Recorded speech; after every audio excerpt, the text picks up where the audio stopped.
Hi Year 8. Today you're going to be looking through the percentage booklet again. I just want to remind you of what we did in class yesterday.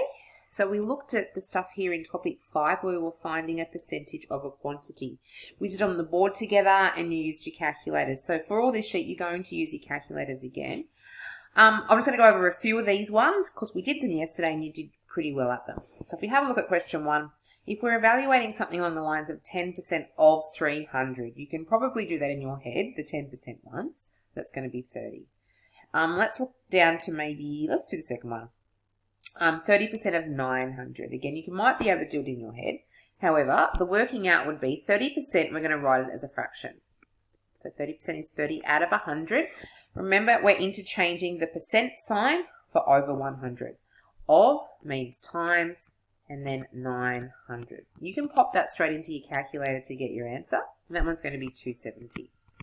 So for all the questions that are asking us to find a percentage of something else, that's all you need to do is write your percentage as a fraction. Of is times, and then we're popping our number in. I don't need you to do all of those, okay? We might just say do the first row down here to practice, okay? Don't worry about the second one over there. The same thing will happen for question 2. We might just pick a little trickier one out. Let's look at M, for example. M is asking us to work out, again, the following. So it's just saying work out the following, and we're working out 37.5% of 120. So you're just doing exactly what we did above, but we're going 37.5 over 100. Of is times and 120. So type that in your calculator. Okay, so there's mine there. So what I would do, I would go 37.5, press my fraction button, pop my 120 on the bottom. Oops, sorry, not my 120, my 100. I'll just fix that. There's a little delete button on your calculator there if you make a mistake. Over 100. And then we want to times that by 120. So that's of 120, and that gets us 45. Okay. There's a couple of different ones in there. See if you can have a go at O. I want to see when I come back to see who can figure out how to do O. You might want to use the divided by button for that one. And the ones down here are going to be similar. So we've looked at those. I don't need you to do the second column of these, sorry. Let's just do the first column to practice. Now we're going to jump down to the next section. And we looked at these again in class yesterday, so you'll be able to work through those fairly quickly. Expressing a quantity as a percentage. So if I wanted to express 20 as a percentage of 200, the of is the part of the fraction that's on our bottom line, and the other number is going to be on the top. So if I'm expressing 20, there's my 20 as a percentage of 200, there's my fraction. And then I'm going to times that by 100. And I'm going to pop that in my calculator. And what I'm going to end up getting is 10%. And I do that for each of them. The one that has the of is my bottom line. Again, I don't need you to do that second column there. For our next part over here, the first few are fine. Just remember, with the dollars and the cents, change them both at the same units. With our hours and our days, they need to be the same unit. So I'd be changing that one in M to hours. And that would be the same in here. What question 3 is doing is saying what percentage is the first quantity of the second. So the of part's going to go on the bottom, but we just need to change them to the same units. So let's go and do M again down here. 240 grams and 6 kilograms. So 240 grams of 6 kilograms, that's 6,000 grams. There's my fraction. To change it to a percentage, I need to times by 100. Now, if you forget what to do on those questions, so I had someone ask me yesterday, how do we know when to times and multiply by 100? Well, if I put 240 over 6,000 and I looked at that and pressed equals, I'm going to get 1 over 25. Even if I pressed my F arrow D button there, I'm still going to get 0.04, and that's not really looking like that's going to be a percentage of that. So if I get my 0.04 and I times that by 100, I'm going to get a number that is 4%. And that's my answer for this one. Okay, so we don't really need to do that second row there. And this last one here is going to be exactly the same. We're going to be making sure that we have each of these into the same unit. So that will also practice you getting your units right on those ones. Okay, let's have a look at this one here. Okay, increasing or decreasing. Now, we haven't done this one in class yesterday, so this is a new one, but you've probably got a lot of understanding about this anyway, because you've probably very good at English, and if we're increasing something, it's getting bigger. If we're decreasing something, it's getting smaller. So a lot of these questions, we need to be looking at what the words are telling us to do and make sure that you're reading those words and dissecting what the question is asking. So question 1 says to increase the following by the given percentage. So I know I need to make my $45 be increased by 30%. So I want it to be bigger. So what I'm going to do is I'm going to show you 2 ways to do A. If I'm increasing, I can work out what 30% is. So that's 30% of $45. I'm going to work that out on my calculator now. And that's $13.50.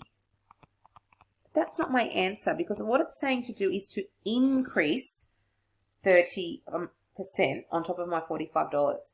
So 30% of $45 is $13.50. So my new value is going to be $45 plus $13.50. And I'm going to end up with $58.50. So what you can see, I might just actually highlight that for you there. You can see that I had $45 and I've now turned that into $58.50 by increasing that. Now there's an actual quicker way to do that. And a lot of you are going to like to do the quicker way and a lot of you are not, and that's okay. So we know that if I had 100% of that $45, I've got $45.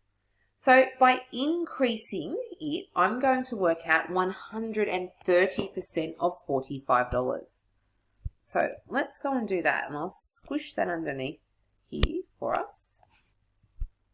So to increase, I'm going to do 100% plus that 30% to get 130%. That's what I'm going to think. So get this one and increase it. Oh, sorry, not increase it, add it to 100%, and that's going to be what an increase is going to be. So let's go and do that underneath here. Let's clean that up a little bit. So if I get 130% divided by 100, and I times that by my $45, what I'm doing is in one step, I'm increasing my $45. So let's grab my calculator out. We'll see if we can do that on there. So 130 over 100 times my $45, and I get, oops, it's a fraction. Let's press F arrow D, and I get $58.50, which is the answer I got before. So what you can do in these questions, okay, is you can work out what that percentage is of the amount and then add it on top. Or if you understand, you can add that 30% to 100%, and it's just bumping it all up in one step. So let's do it that way. Let's go and do another one down here. Let's go down to M again. So I want to increase $648 by 25%. So I'm going to use 125%, because we know that if we have 100% of this amount, we have that whole amount. So to increase it, I'm going to increase over that 125%. Sorry, increase over the 100% to get 125%.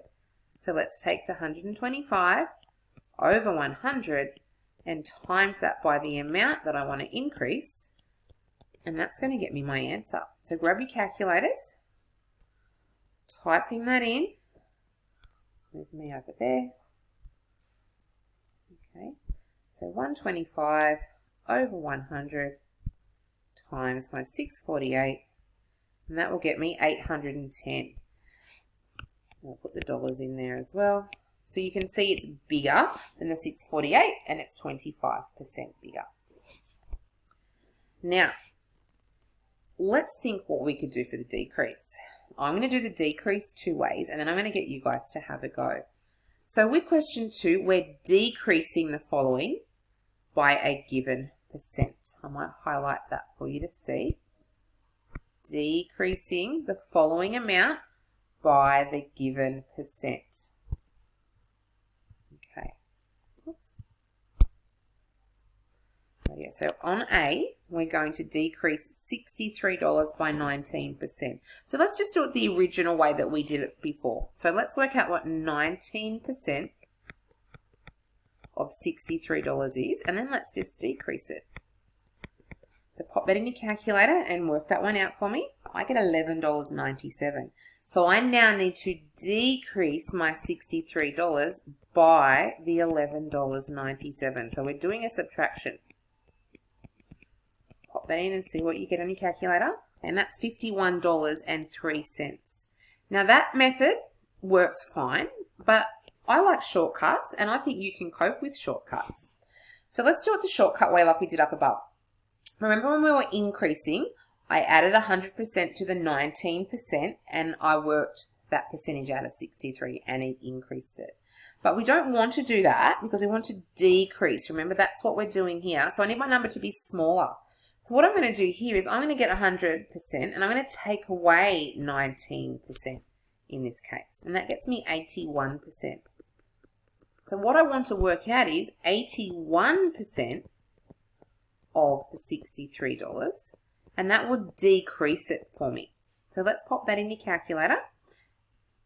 And what we get is $51.03, which is the same as what we had over here.